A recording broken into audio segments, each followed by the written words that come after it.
This is the first lesson on measurement.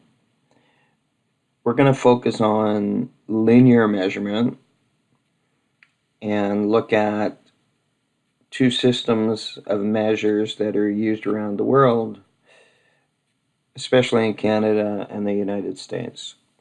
Canada's official measurement system is the SI system, and the SI stands for Système International, but is probably best known as the metric system. And the metric system is a really nice system mathematically because it's all based on multiples of 10. And the basic unit in the metric system is the meter.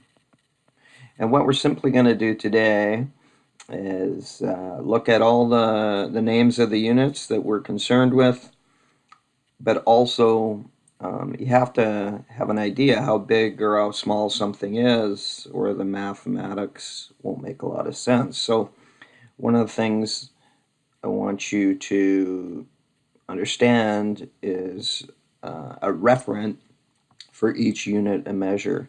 And a referent is a physical object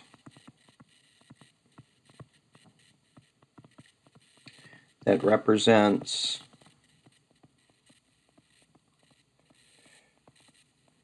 a unit of measure. So it could be something on your body, it could be something out there, but it's a physical object. So I've listed all the units in the metric system that you probably know, and I've listed them from the biggest unit or the longest unit to the smallest unit. There are smaller units than a millimeter, but we're just going to concern ourselves with these.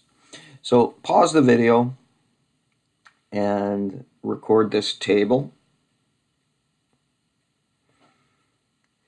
Okay, so we really only need to worry about kilometer, meter, centimeter, and millimeter. We won't worry about the ones in between. They're placeholders. They're important because the metric system is based on powers of 10.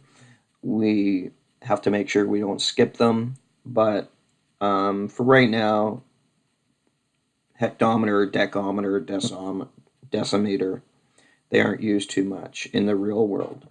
So I do want to talk about the referent. In our classroom in West Vancouver, we would be familiar with how long the second narrows bridge is. And surprisingly, that is 1 kilometer long.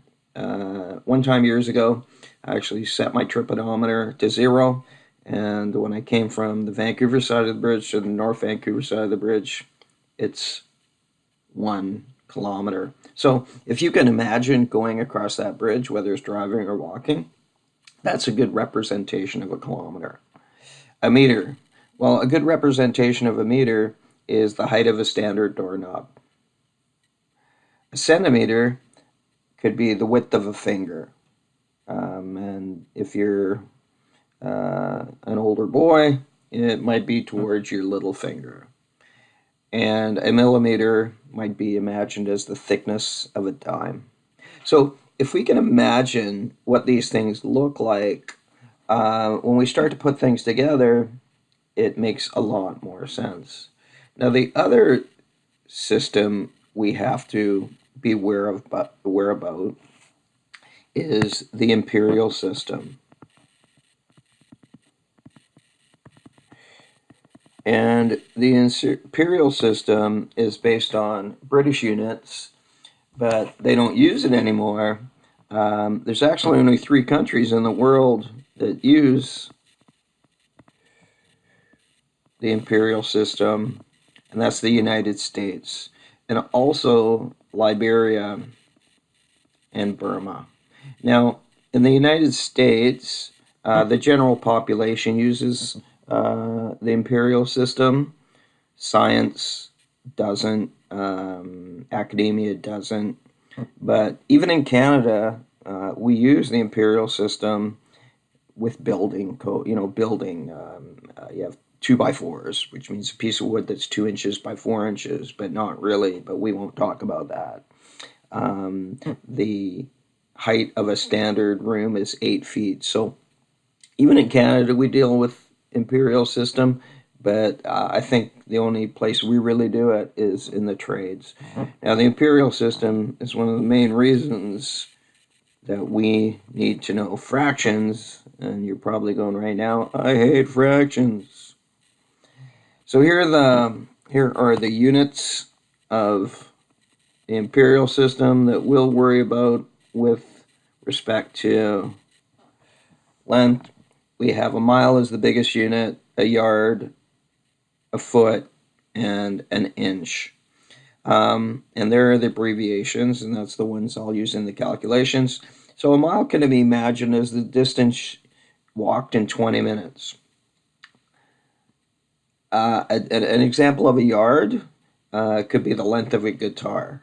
Example of a foot, well, the length of your foot. That's why it's called a foot. And finally, an inch will give a good Canadian reference, the thickness of a hockey puck. So here's our introduction into the systems that we use in North America.